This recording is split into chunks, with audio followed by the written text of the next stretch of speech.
Capitola, come to the coast with me. The sun and the sky are free. We'll play in the sand and sea. Capitola, paradise you'll adore. I'll take your hand there on the sand along the shore.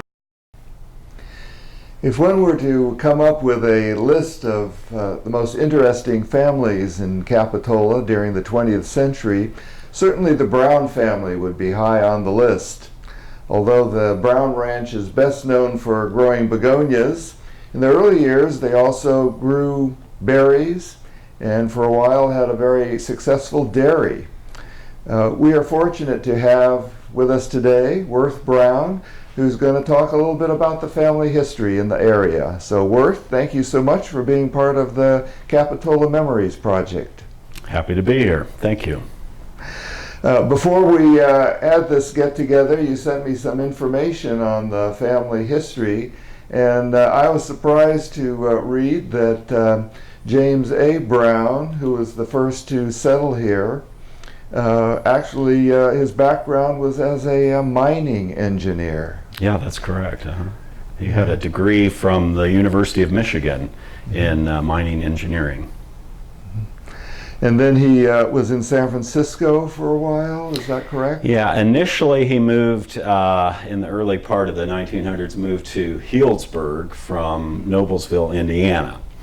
And he was selling horse and carriages for the population there, and then saw the writing on the wall when he saw the first automobiles come about and opened a dealership in the city of San Francisco. What kind of automobile did he sell? It was called the Hupmobile and the Auburn were the two that he sold. Well, I know Auburn was kind of a high-end model, at least in later years. Yeah, I believe it was, yeah. And about what time period was that when he was in San Francisco? So that would have been shortly before the 1906 earthquake, so in the very early parts of 1900. And what prompted him to give up that business and move to Capitola? Well, following the San Francisco earthquake, not many people in San Francisco at that point were interested in buying automobiles. They were struggling, I think, just to keep afloat. As you know, a big part of the city burned, and so it basically put him out of business. So he decided to come to Capitola, and why agriculture? He had originally purchased 5 acres here, and it was more of a summer kind of retreat, was his idea. And he noticed some of his neighbors were growing strawberries and a few other crops, and he thought, well, maybe I'll give a shot at that. Again, this is a man who was had a mining engineer background, ended up selling automobiles, so he was willing to do anything to support his family. Well, tell us a little bit about the family. Now, his 2 sons, were they born before the family moved here? They would have been born prior to living in Capitola, so I'm not sure. I think Alan would have been born back east, but Worth, my grandfather, I believe was born up in Healdsburg. So what sort of things did James Brown grow early on here? So he started with strawberries, and that worked quite well. He ended up expanding, I think, to 15 acres very shortly. And the deal with strawberries, they get certain amount of fungus and that sort of thing, and so you have to continually rotate the property. And after a while, it became too difficult to keep opening new land. You can only do that for so long before you run out of land. And so he started growing raspberries and blackberries and a few other types of berries that they were growing in the area, and it proved to be quite successful. He was shipping all over the western United States, surprisingly enough, for that time. Then I read that from berries, the business started producing flower seeds. Yeah, so he also noticed that some of the farmers in the area were growing certain flower crops and also bulbs, and so he began to experiment with a few different crops. It wasn't really until a bit later that he got into producing seed himself. That was closer to 1920 is when he really started getting into seed production. So first he bought seed and then resold it, is that it? And then he started growing the flowers for seed? I believe that's correct. Yeah. Eventually he made it to Europe and purchased quite a bit of seed and also flower bulbs and brought them back to trial here. And what kind of plants, flowers and bulbs did he grow at first? In the beginning, he grew a lot of freesias, which is a very fragrant bulb, spring blooming, and as well as gladiolas, which also grow quite well around here. And then he began to look at gloxinias. He saw a few other places were growing gloxinias, which is kind of a shade-loving plant, very, very similar to the tuberous begonia, and then realized that tuberous begonias did very well in the coastal climate, and that was when he went into production. That was the first really big bulb production on a commercial scale was with the begonias. Was it actually the first large-scale tuberous begonia grower in the United States, or? Yeah, so on a commercial level where he was distributing product on a large scale, yeah, he was the first. One of the most interesting stories I thought was about the problem of getting good fertilizer. Tell us that one. So in those days, the fertilizer was basically cow manure, and they had to truck the cow manure in, I think primarily from the Central Valley, which was very costly, and of course the roads and transportation were completely different in those days. And part of the problem besides was much of the cow manure had weed seeds in it. Well, if you spread that over your fields and you have weeds growing, then you've got to pay labor to remove all those weeds. So he needed to find a source that was weed free, and he decided that the best way to do that was to get a herd of cattle himself. So there was a judge over off of Paul Sweet Road that had a small herd of dairy cattle that he was interested in selling, and as my father put it, it was probably a really good deal, knowing my great-grandfather, and so he purchased planned on purchasing this this head of cattle, this cattle herd, and knowing full well they were dairy cattle, he went ahead and built all the facilities for a full-on dairy. So, looking for fertilizer, he ended up in the dairy business, and that in itself is a whole story and of success for the business. And this was still in the 1920s when the dairy started? Yeah, that's correct. Yeah. My mother used to mention Moo Cow products, and I always thought that was such a cute name. The dairy produced quite a few different products, correct? Yeah, so they were producing ice cream was one of the big selling products, and that was even transported on some of the cruise lines of the day, and it was apparently some of the best ice cream in the States at the time. And also different milk and cream and the milk and cream, things like that. Candies. There were also sodas, and they had little soda fountain stores in the area as well. Yeah. At the Capitola Museum right now, we have a label from a Moo Cow pie. It must have been ice cream, yeah, like an ice cream sandwich kind of thing, yeah. I often mention that in lectures, and people get a big laugh about the Moo Cow. You gotta be careful how you say that. Moo Cow pie, not Moo Cow pie. And Moo Cow had stores in several different counties, right? Yeah, so they had stores as far away as I believe Santa Clara and Hollister, and then down to Monterey. I think at some point there was actually 14 stores in all. Wow. Yeah.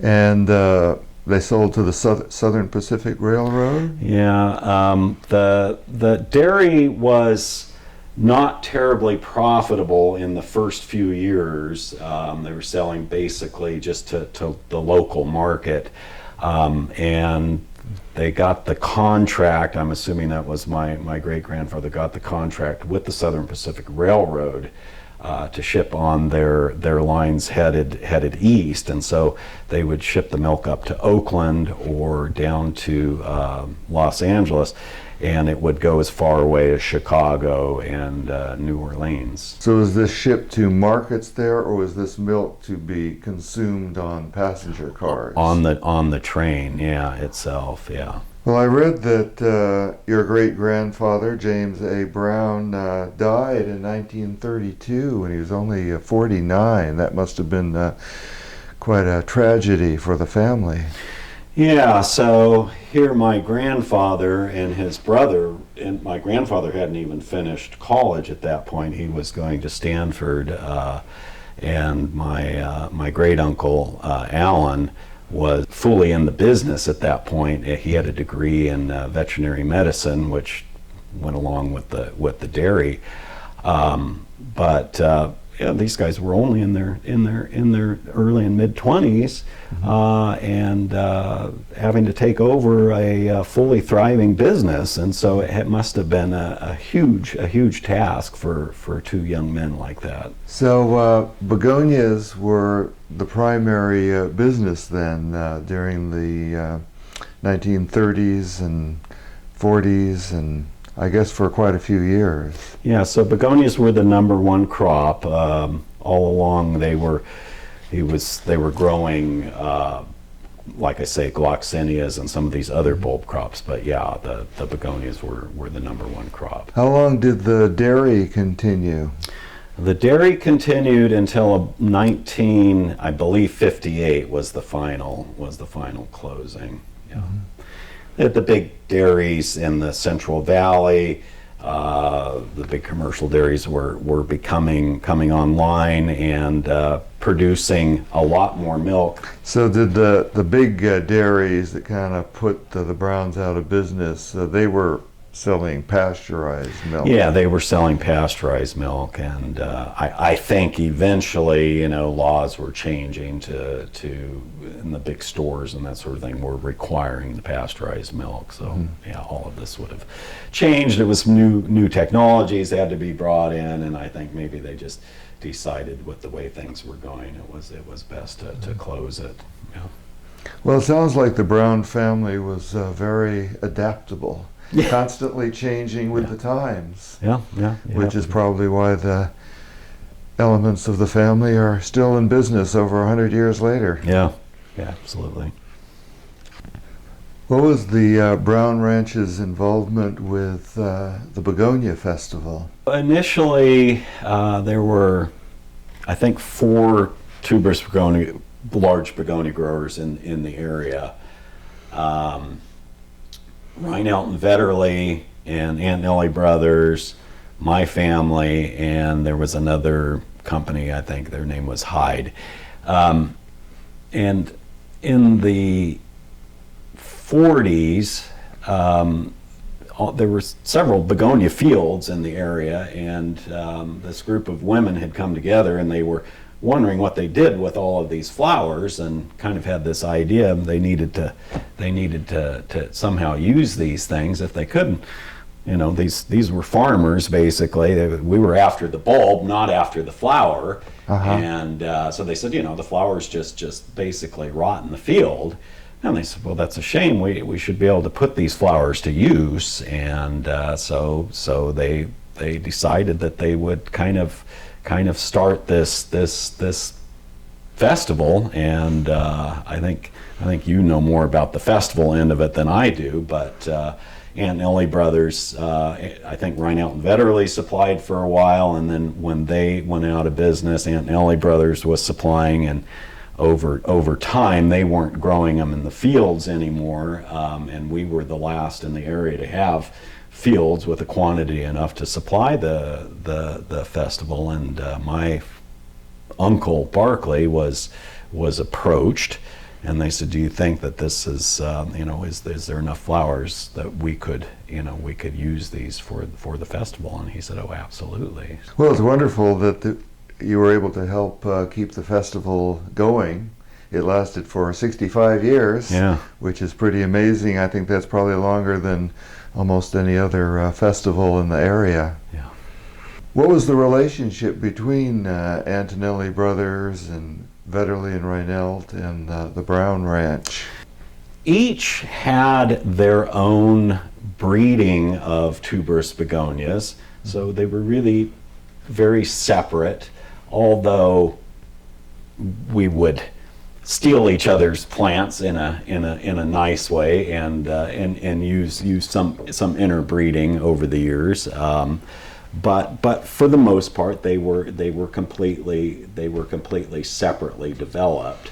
And Reinelt and Vetterli eventually sold off their breeding stock to a company over in Europe, and Aunt Nellie Brothers went more on the retail side, and Brown Bulb Ranch was more on the commercial side. So we had a nice relationship with Aunt Nellie Brothers, where if a customer approached us wanting just to buy a few bulbs, we would say, "Well, you should contact Aunt Nellie Brothers. They can supply these smaller quantities. We're used to supplying hundreds and thousands of bulbs." So we were kind of in the background. People didn't know the name so well because we were sold under various names throughout the country, and but Aunt Nellie Brothers was a well-known name because that was what you bought and put in your own garden at home. Yeah, my mother went to school with some of the Antonellis, so in the fall we would go over there to see their big displays, Oh, yeah. public displays.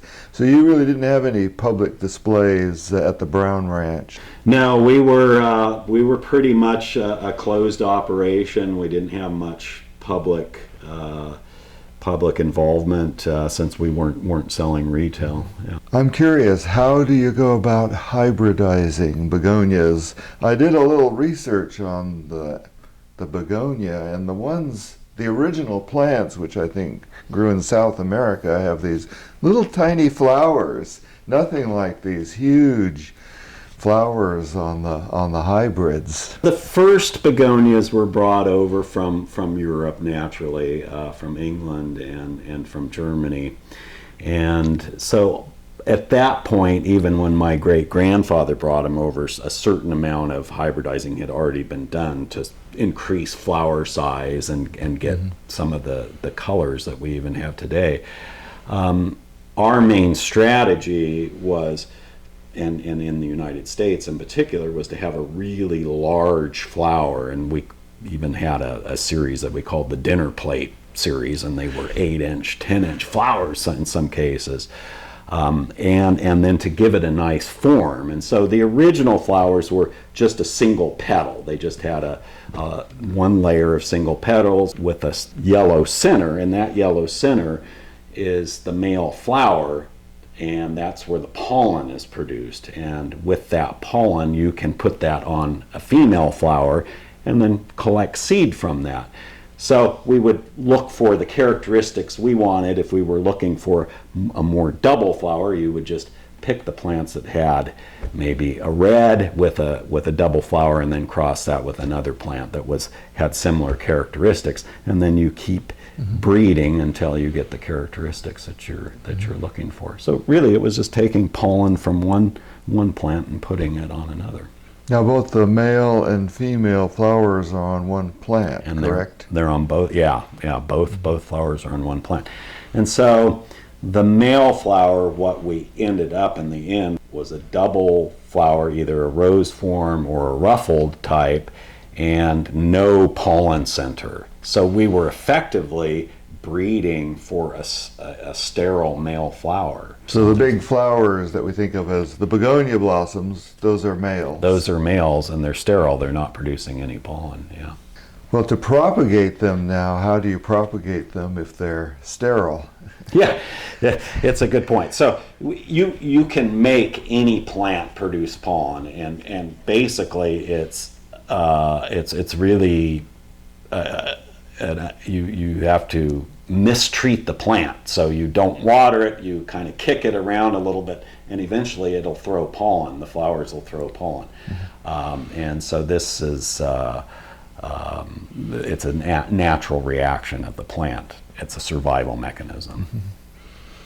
Now, once you have a plant that's something you like, then did you have to propagate it by dividing the tuber over time? If we were replicating a parent plant that we wanted to use for breeding, then we would take stem cuttings and reproduce it that way. In later years, they have a technique called tissue culture, where they can actually take very small slices of tissue and reproduce it in a laboratory setting. Yeah.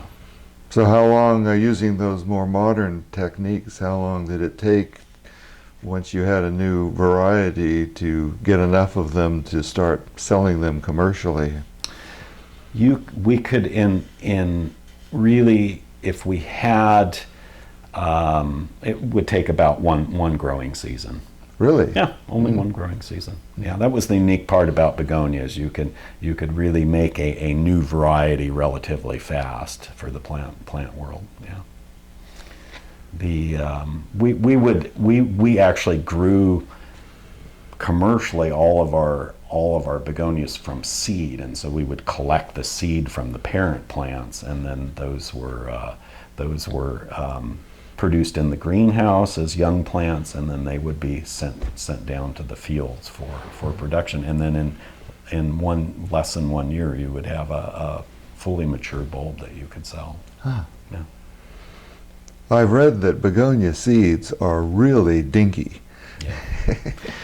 So in 1 gram of begonia seed, you can have upwards of 50,000 seed.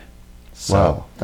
So it was worth way more its weight than gold. And we, in the seed cleaning operation, you had to be very careful. You could mix the seed if you weren't careful. And we had a saying, "Don't sneeze, there went the crop."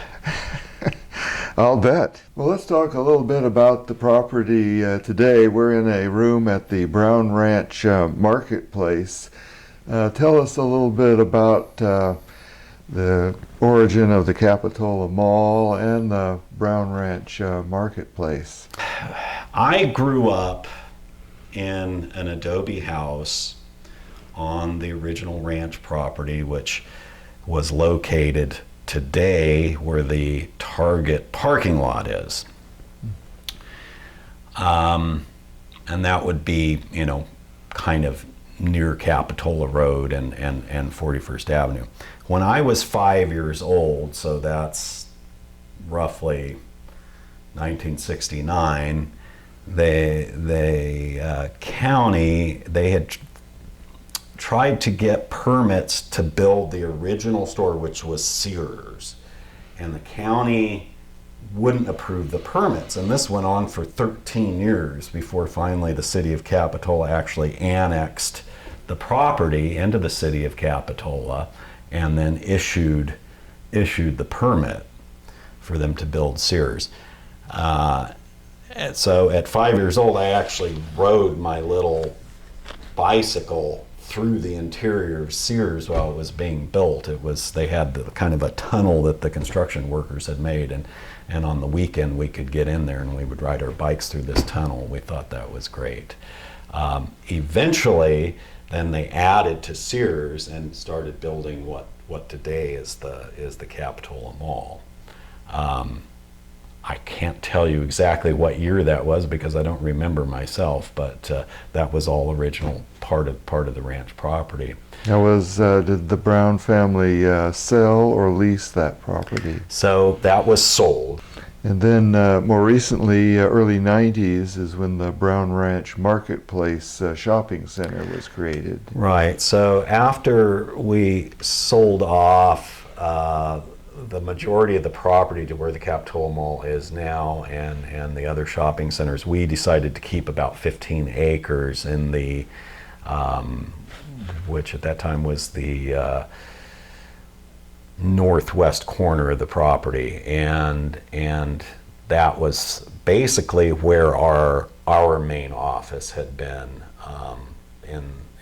in the days that I was growing up, and then we decided to develop that ourselves into to a commercial property for retail stores. Well, I thought I'd ask you, you and your grandfather have an unusual first name. Is there an interesting family history behind that? As a matter of fact, there is. My great-grandparents, James and his wife, Rura, had a good friend who was an artist, and his name was Worth Brehm, B-R-E-H-M, and you can look that up, and he was one of the original illustrators for Huckleberry Finn in the Tom Sawyer books. And so I actually have a picture of one of his originals that he did for the novel. And so he was a good friend of the family, and so they naturally took that name and named their son after him. And then you were named after your grandfather. And I was named after my grandfather.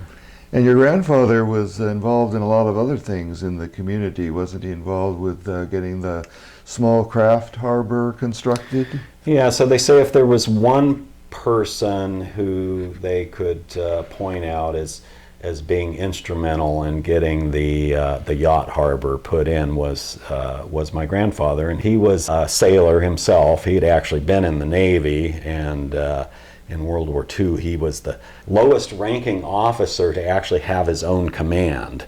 He had his own command in New Guinea. But he loved to sail, and along with my father, he always had a sailboat, and so he knew that it was necessary that Santa Cruz needed a yacht harbor, so he pushed for it.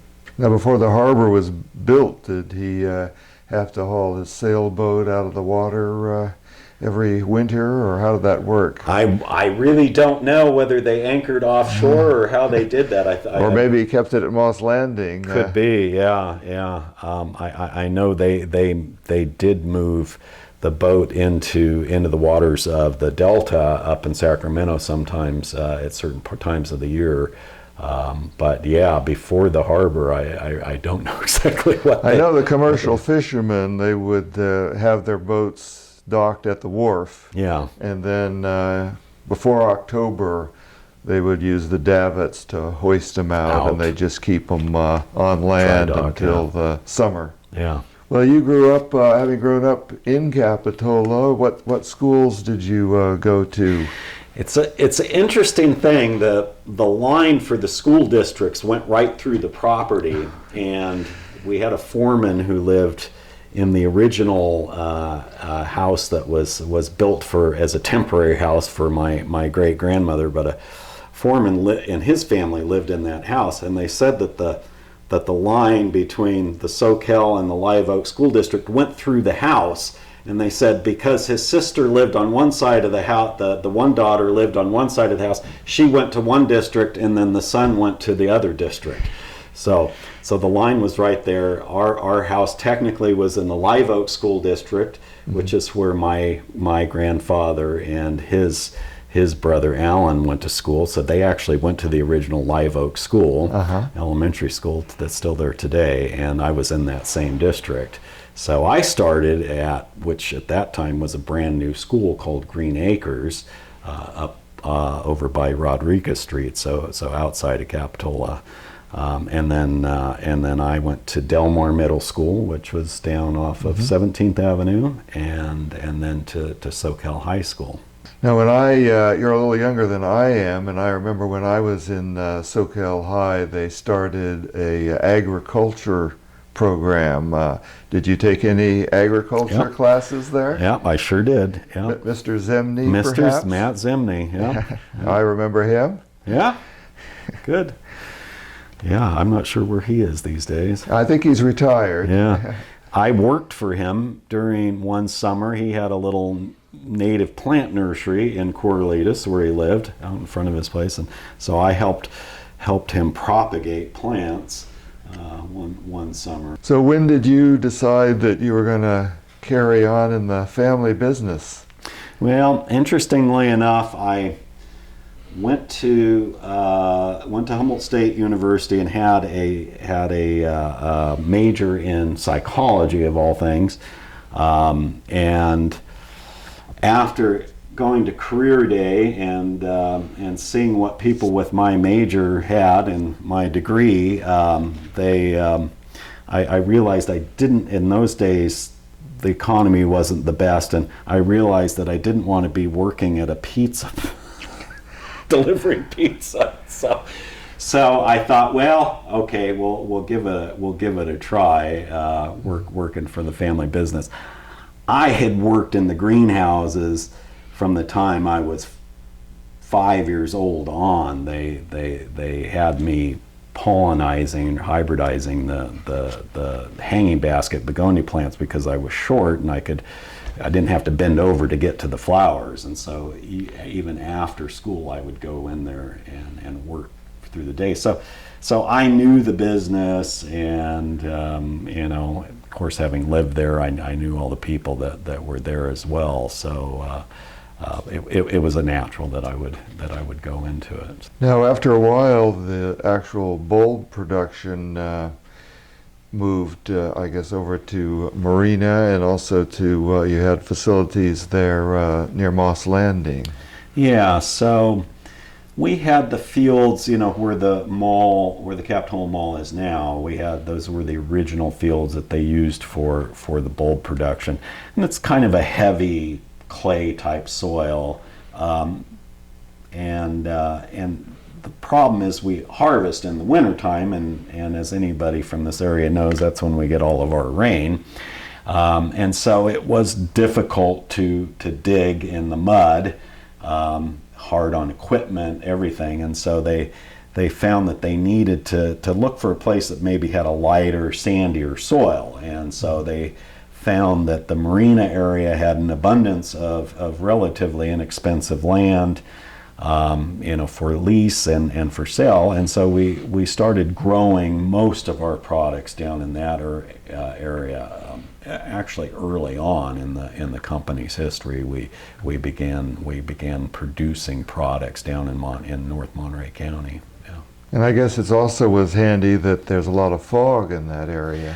Yeah, and it's even foggier than it is here, especially in the Marina area. And so you have begonias, when we were growing them here, they actually needed to be under a shade, kind of some sort of shade covering, otherwise they would burn. And in the Marina area, we could grow them outdoors without any shading, without any problems. You got the natural shading of the fog. So.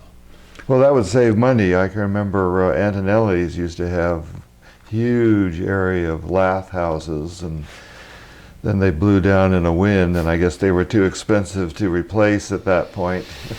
Yeah, it can be very expensive, and to do a large, we were doing outdoor production for the bulbs. It was much more convenient to get equipment in when you didn't have the structures there, and otherwise. I see that too. Yes. Yeah. At what point did the name change? Not be Brown Bulb Ranch anymore? The primary bulb business in those days was what we called the packaged bulb business. We in the industry call it the dry sale business, where you're not selling a growing plant, you're just selling the bulb itself. And so these were going into garden centers and nurseries for people to buy and take home with them and grow themselves. So that was the primary bulb business, and in those days there was probably 35 major companies that handled this type of bulb product, this dry cells bulb product. And we had grown to the point that we were the largest distributor of flower bulbs on the West Coast. And we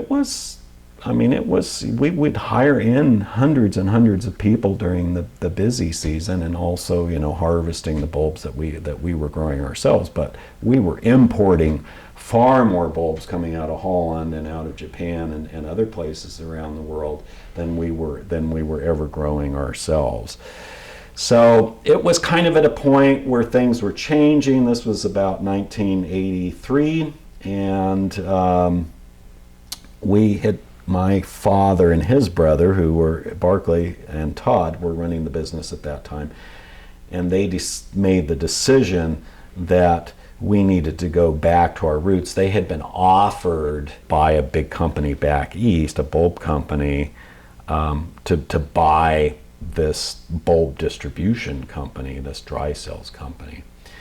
And it was a price, I think, that was pretty good at the time, and a lot of internal changes would need to be made at that point in order for us to continue that business.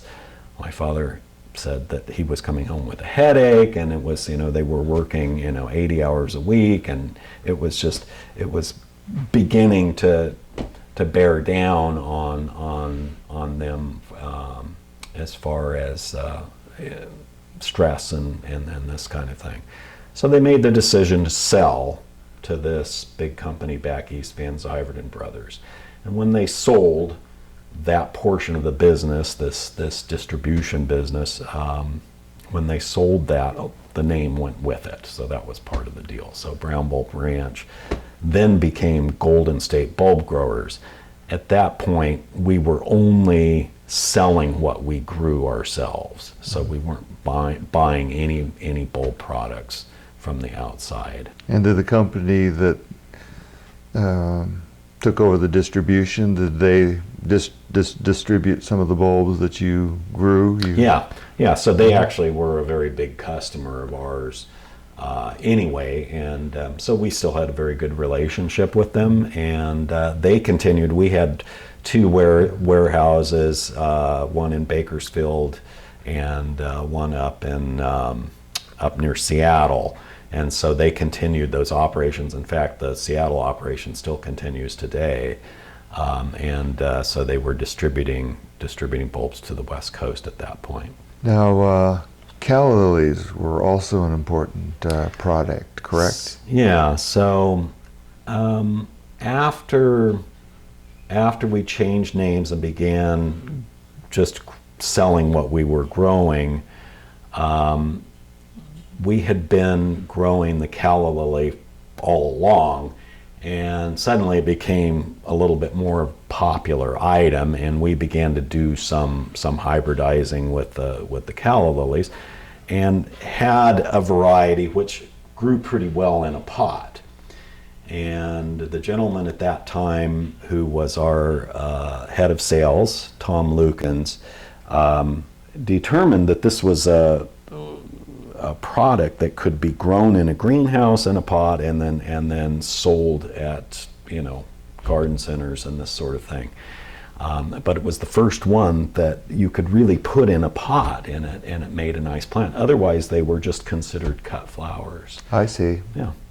And so that was how the whole start of the calla lily happened. There were three colors. They were species varieties that we had. There was a pink, a yellow, and white, and from those three varieties, we developed over 50 varieties by 2007, and we were at that point producing the calla lilies on over 1,000 acres. Yeah, I noticed. I started seeing them in gardens sales, and they were little tiny plants, right? Not the big, long, lanky Right. ones that I grew up with. The big white ones that Yeah. we were also familiar with growing along the coast, really kind of a weed. Yeah, they're really quite separate. And the big white ones likes kind of a boggy, marshy, shady area, whereas these others would grow in more of a savanna situation in very, very loose mineral soils. Came from a high altitude in South Africa. Well, not too long ago, you went out of business. What happened?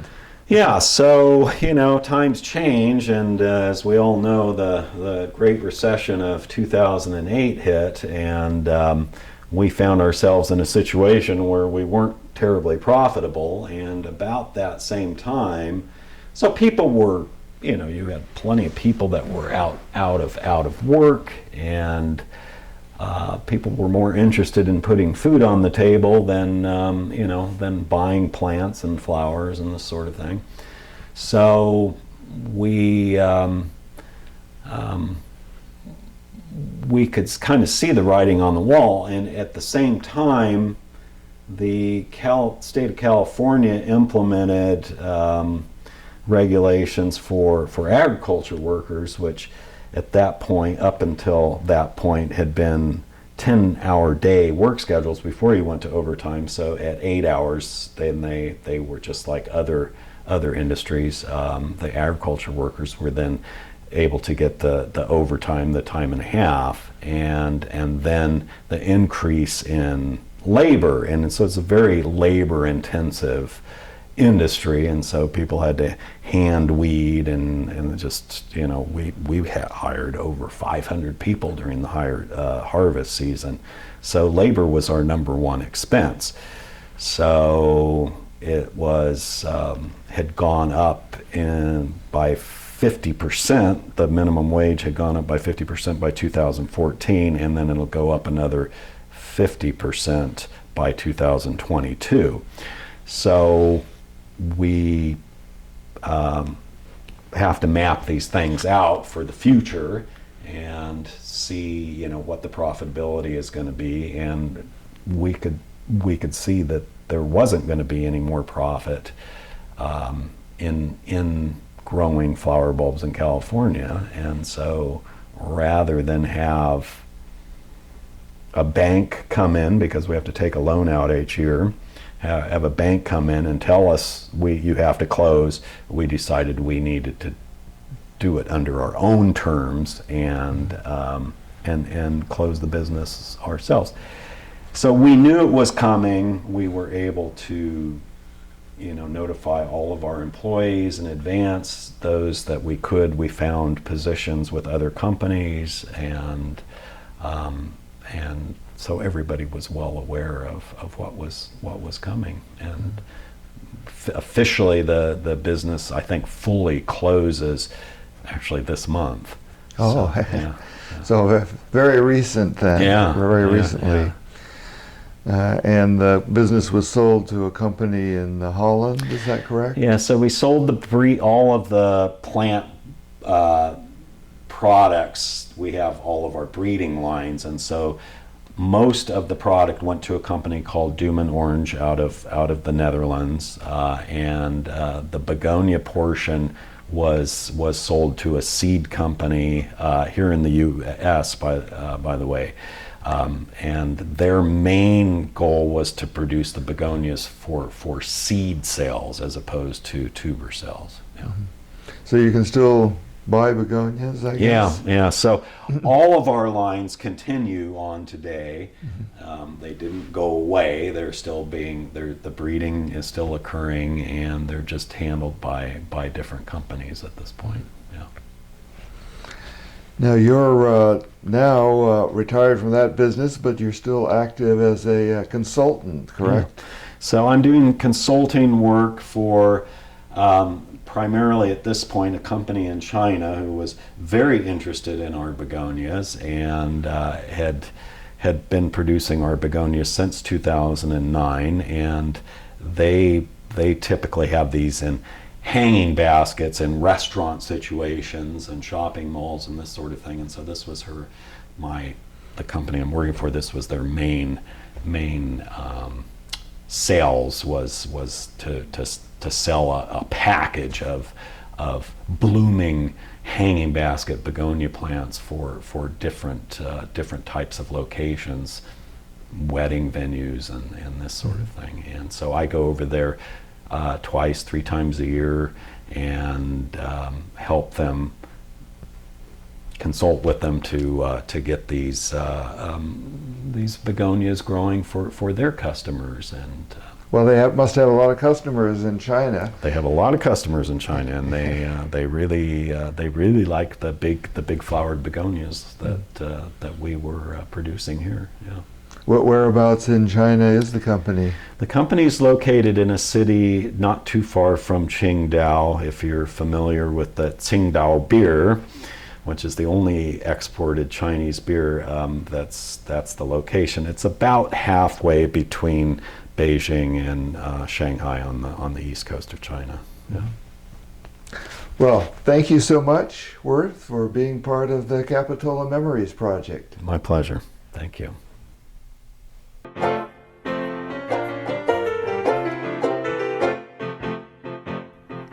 Capitola, come to the coast with me. The sun and the sky are free. We'll play in the sand and sea. Capitola, paradise you'll adore. I'll take your hand there on the sand along the shore. Capitola, over the bridge we'll go. We'll capture the sunset glow and wait for the creek to flow. Capitola, sway to the ocean's roar. Beside the strand we'll hear the band down by the shore. Capitola.